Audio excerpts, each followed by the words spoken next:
In my last video about ARGs, linked up in the corner, I explained both what ARGs are and why I'm making these videos. So this time I'll be super brief. ARGs, alternate reality games.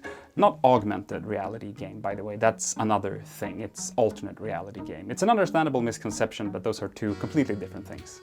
Marble Hornets, Mandela Catalog, Petscop, The Sun Vanished, Welcome Home. If you've heard of any of these, then you know what I'm talking about. Online horror stories that are either interactable or at least have some elements of the fiction reaching outside of the main content. Now, before some self-proclaimed online horror aficionado gets their panties caught up in a twist, listen, I know that there's a difference between ARG, unfiction, web series, analog horror. It's just that I think that's important in an academic context, but for our purposes here today, it doesn't matter. For this video, they're all ARGs. But speaking of this context and what we're doing here today, the point of my ARG videos isn't to give you a full rundown of the entire project. Instead, I'm gonna try to just prime you for them. I'll give you some interesting story hooks, some pretty visuals, so that you yourself can go and consume, support, and enjoy these projects. Because guess what? If no one interacts with a project whose very core is hinged on interaction, then no one's gonna want to continue to make those sorts of projects. If a guy on YouTube recapping it from start to finish is your only way of consuming it, then you're actively partaking in killing the creator's motivation to make another one of those sorts of projects. And listen, I don't mean to make you feel bad, or I mean I do, a little bit, but don't worry about it, because you'll have a chance to rectify yourself here today. Come with me as we explore the tapes of a mysterious scientific research company, an ARG that, no joke, was created by CoolMath games, and a project that dares to ask the age-old question, what the dog doing? So let's begin. On the 23rd of November 2022, the YouTube channel Dog Nightmares uploaded their first video. Dog Show. Uh-oh. What is it? You need to replace this part. What? You need to replace this part. What is it? Let me install it for you.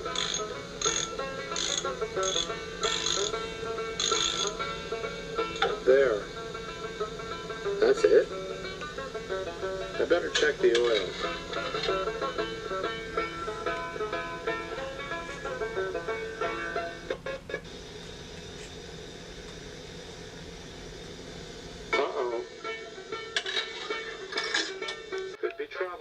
Oh yeah, okay, yeah. Let's break down what we have here. Someone is watching a William Wegman short, Dog Mechanic. William Wegman is a photographer known for taking human-like portraits of dogs, and he also made a series of short films for Sesame Street, this being one of them. The person watching looks down and we see that they are holding in their hand something that is likely a Polaroid photo. The room is dark, so we can't really make out a lot of details, but if we do the old NCIS trick of saying enhance enough times at the computer, also known as, messing with the brightness and contrast of the video, we can make out that it is in fact a Polaroid photo. And I can't really say for sure what it's a photo of, but I can make out that there's a text at the bottom that reads, "He's still out there." As the person looks back up, the contents of the short suddenly change to a kind of morbidly warped version of the dog face, and then it cuts back to the normal short again. And I love this. I mean, I hated that, so I loved it, and we're gonna be moving on to the second video. But one more thing before we do is that I think it's gonna be important for us to take into account what the dog says in the video being watched. You need to replace this part. What? You need to replace this part. And then after the spooky face... Uh-oh. Could be trouble. Yeah. Could be. The next upload is called Childhood Dreams, and it appears to be a series of photographs of animals followed by a child's drawings of those same animals. There's a photo of a snake, followed by a drawing of that snake, an elephant photo, elephant drawing, giraffe photo, giraffe drawing, flamingo photo, flamingo drawing. You get the gist, but then there's a photo of what appears to be 3 adults sitting on a couch. It's a little bit hard to make out, but I believe it's a man, a woman, and then a third man closest to the camera holding a cigarette. After this, it's back to animals, then a photo of a staircase, and then back to animals again, and then...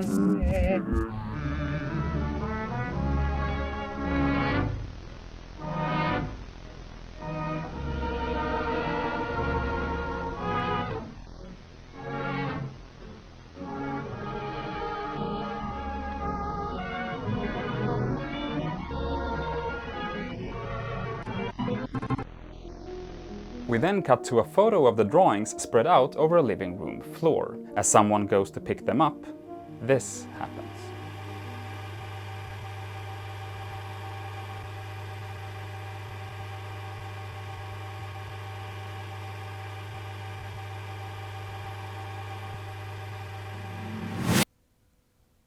Oh no. Following this, we get the video Bite, which starts with another William Wegman clip of a fisherman dog going through various forms of bait, followed by a shot of a missing dog poster. The next video after that is yet another Wegman scene, but at one point the footage glitches out and for a split second the dog waiter is suddenly staring right at the camera, and after this we finally get to my new best friend. My new best friend starts off once again with the fisherman dog looking through his various baits, and then it cuts to the same missing dog poster from before. We're then presented with a series of journal entries from someone named Emily, presumably the same person who we've been following through the videos so far. In one of these we learn that Emily has received a package from an old friend, which she opens to find another Wegman tape. We're then presented with more journal entries, a couple of really good spooky photos, drawings, and a sort of bedtime story. But through all of these different clues, we can start to piece together a story. Emily has lost her dog. She's putting up flyers to try and find it again, but someone keeps ripping them down. At the same time, Emily is collecting all of these Wegman tapes, with the goal being to burn as many of them as possible to one disc. However, there is, of course, something more going on.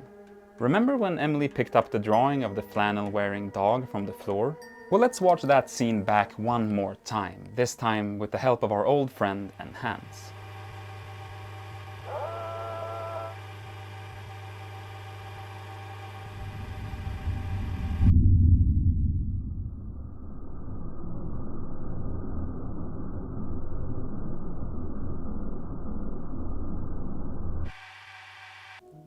Yeah, and remember that bedtime story that I mentioned before? In that we learned that there's a sort of crawl space in the middle of the staircase, and one day Emily thinks that she can hear faint barking coming out of it, so she goes to investigate.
Okay, I think I ended up going through a little bit more than I intended for this one, but to be honest, once I got started, it was hard to stop, which to me is usually a sign that a project deserves the attention. Other than this being, you know, hella spooky, Dog Nightmares manages something that many other series like it fail to do, and that's balancing between being vague and being captivating. Like anyone can Photoshop a dog to look spooky or do a childish colored pencil drawing of some face peering out from behind something, but if the goal is to actually intrigue a viewer to stick around, it needs to be backed up by a story, and that's where Dog Nightmares really shines. And I have some theories about what's going on here, having to do with the date in the title of this video, Emily receiving this package containing this specific movie from an old friend, this photo, this man, and most importantly the reveal of the Polaroid at the end of My New Best Friend. But for now I'm gonna let you go and discover that all on your own and form your own theories. I'd love to get back to this project and go a little bit more in depth at some point, but for now links to the YouTube channel, the accompanying Instagram account, and the creator's Twitter can all be found down in the description. Go check it out, subscribe, leave a comment, maybe let them know that I sent you, and enjoy.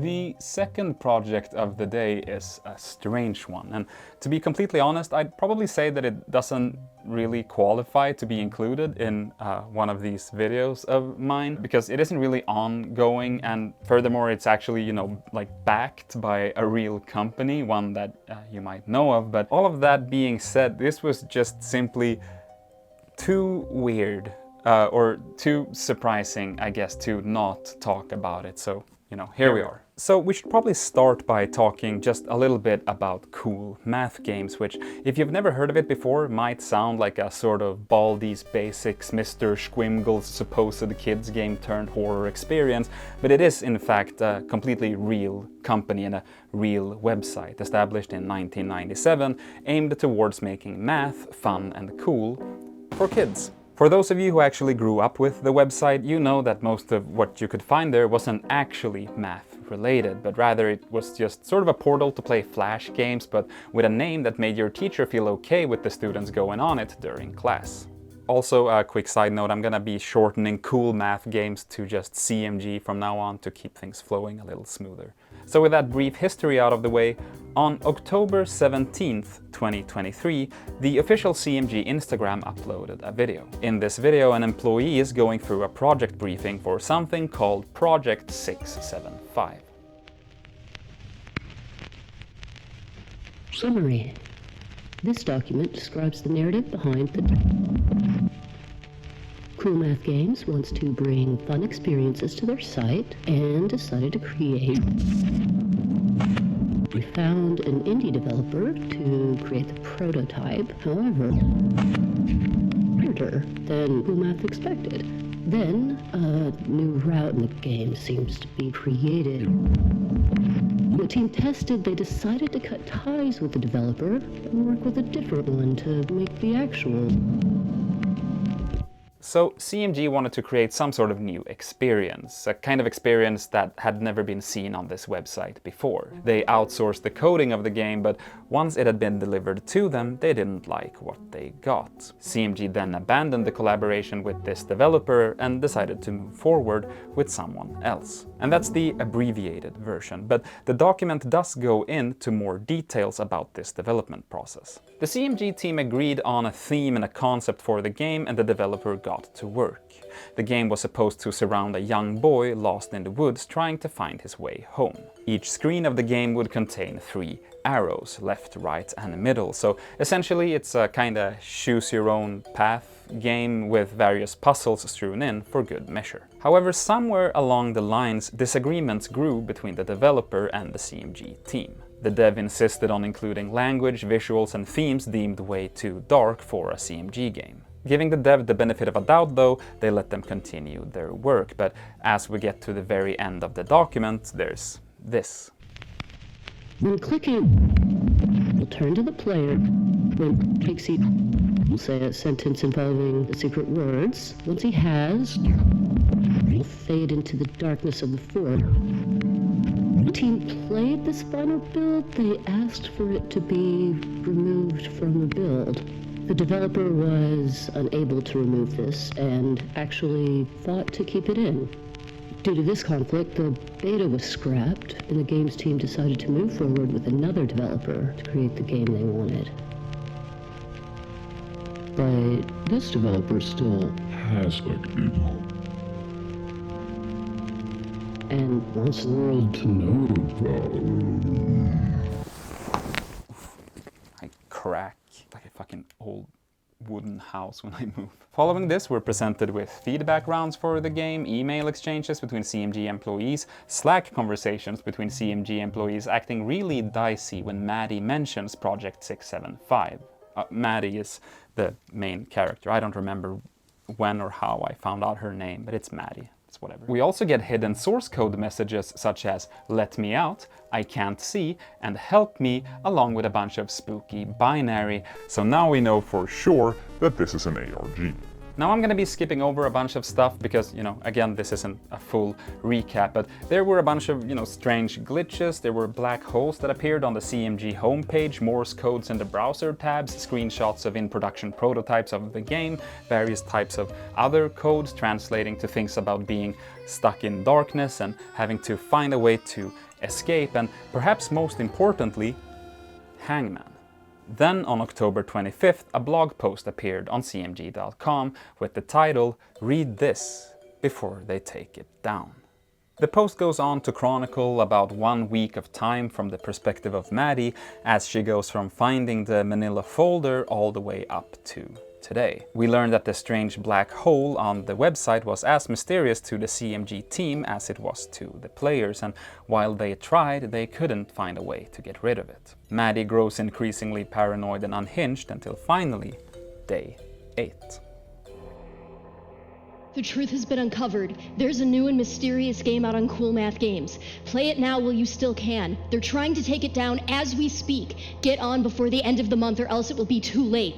It's located on the homepage. Use the clues found on this blog. Look for words that stand out. This is the key to the whole thing. Seek the truth and you shall find it.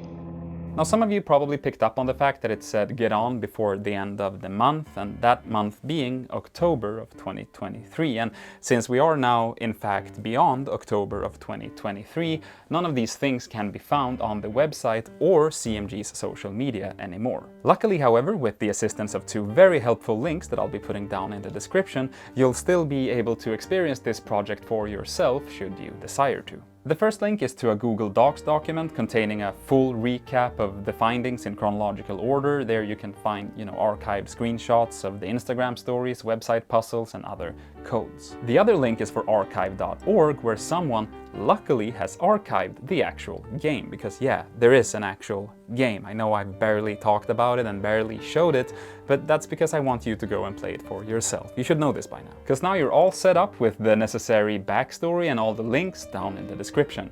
As soon as this video is over, because I mean, come on, you gotta finish the video first, you can go down in the description, download the game, and play it. Now, in the spirit of this being a CoolMath Games project, I'm gonna reuse an old middle school essay trope and say that if I had to summarize the CoolMath Games ARG in one word, that word would be fun.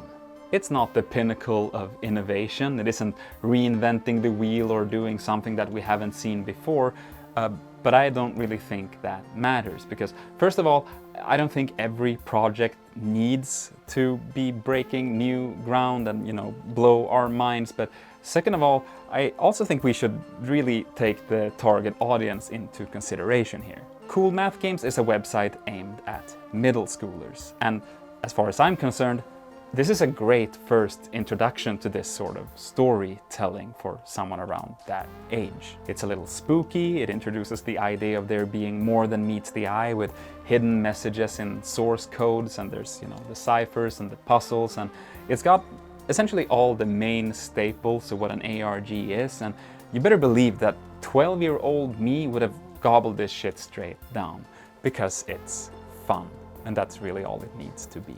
To the person that greenlit this project, because based on what I could find, I'm pretty sure it was spearheaded by a single person hired at CMG, huge congratulations for getting this project greenlit, pushing through and actually finishing it. And, great job overall. I'd love to see CMG do more stuff like this in the future, and hey, CMG, feel free to hit me up if you want to bounce some ideas around or need help structuring a project like this in the future. My prices are very reasonable.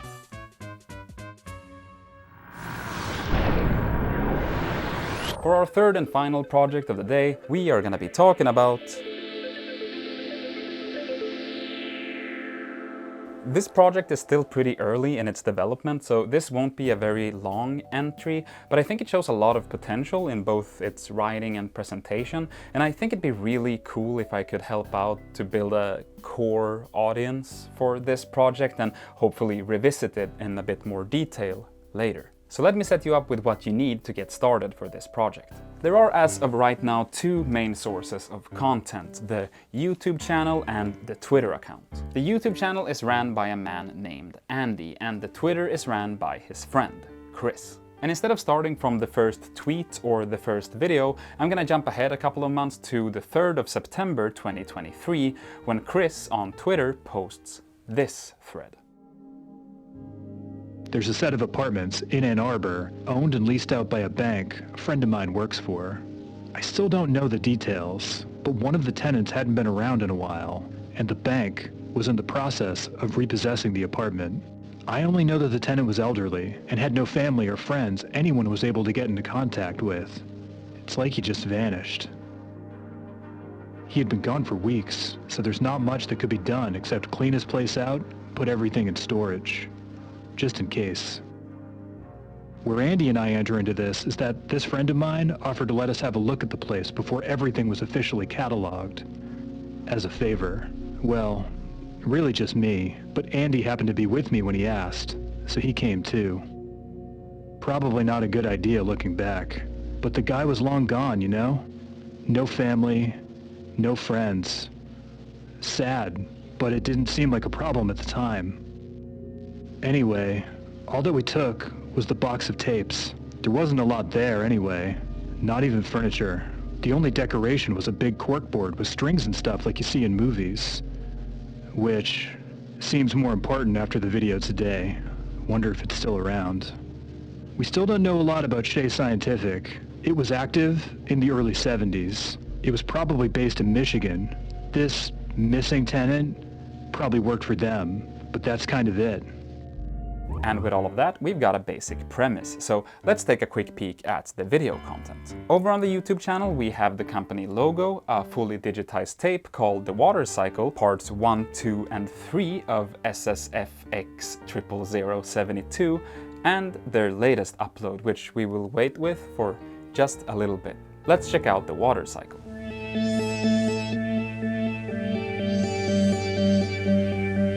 Earth. Our home, and, so far as we can determine, the only home of liquid water as well. As a cycle, this process has no true beginning nor end. However, it is usually thought of as beginning with evaporation. In the evaporation step, energy from the sun heats water on the surface, that is, oceans, lakes, rivers, ponds, and even puddles. As this video goes on, we'll find that it is an, as far as I know at least, accurate, albeit somewhat simplified, explanation of the 4 stages of the water cycle, presented in very nicely emulated film stock with a nice low-end heavy voiceover and proper aspect ratio. Now what we don't find in this video are one-frame glitches. Nothing trying to break through the static, no message warning the public of some imminent danger or any blatant misinformation attempting to manipulate the viewer, and as strange as it may sound, that's very refreshing. Moving on to the next videos on the channel, we've got these 4, all of which seems to essentially just be a list of films produced by Shea Scientific, divided into 4 categories: biology, physics, chemistry, and space. These 4 topics are, by the way, color-coded into the same colors that appear in the logo, and unless I'm mistaken, I also think that that's the CMYK color space. Correct me if I'm wrong in the comments. Over on Twitter, Chris is making some progress in figuring out the origin of these tapes, and he's managed to track down an old crusty JPEG of John Shea, the founder of Shea Scientific. One thing I was confused about with John M. Shea, the guy at the center of all of this, was how he made his money. He's semi-obscure, even in his own state, and pretty reclusive otherwise, as we've seen. But the dude was a billionaire in the 70s. That seems to be really rare anyway. But he wasn't some huge corporate CEO. Wasn't born into money from what I could find. So what was he doing?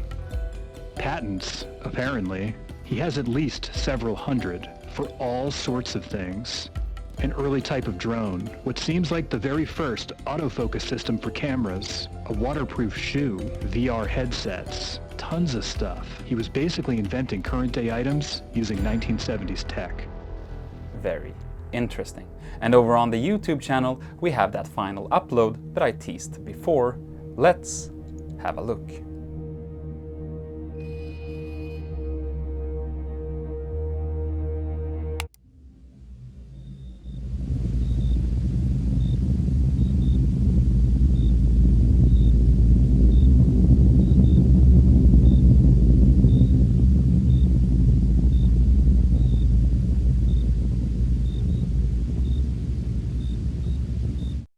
And that's where I'm gonna leave this project for now. I can't emphasize enough how excited all of this has gotten me. I've been looking through so many projects lately, and it's not often that I stumble upon something with a setup and a production quality that's this good. This project is by all indications still ongoing, and it would honestly be a travesty to see something of this caliber fall into, or rather stay in, I guess, complete obscurity. Because I don't know if you remember this, but in the last ARG video I made, I said this. There are countless amazing projects out there that are just existing on some YouTube channel with 14 subscribers and 65 views. And at the time of me recording this, the Shea Scientific YouTube channel has 18 subscribers, and the Twitter account has 5 followers. And that's fucked up. So, wanna get in on the ground floor of a seemingly really cool project? This is about as good of a chance that you're gonna get to do that. So please go interact with this. Go comment on the videos, comment on the tweets, ask questions, look into the details, share your theories, show this creator that you see them. Show them that their ambition isn't going unnoticed, show them that it's worth their time. Create a fan Discord, invite me to it, you know, I'll put it in the description of this video, like do whatever you need to do, but please don't just click off this video and move on. Take 5 minutes out of your day and go show some appreciation to this project specifically. Check out all 3 projects I've talked about, but please start with this one, because I believe in it and I think you should too. And before I go, I'm gonna do something that I haven't really done before. I'm gonna turn to the creator of this project for just a quick second, and I'm gonna offer some unsolicited advice. I think I'm gonna do that from time to time if I feel that I have something to say. And for this project I have 2 pieces of unsolicited advice. Both of them regarding like production aspects, none of them regarding the narrative. I don't feel like I can speak on that. Number 1, love the film emulation. It's great. Believable visuals are, you know, key to nailing that sort of old film reel vibe that's so sought after these days. But my advice is I implore you to stop uploading your videos in 480p. I think you can and probably should be creating them in 480p, but when it comes time to export it, you know, push it out in a bit higher quality, preferably above 1080p.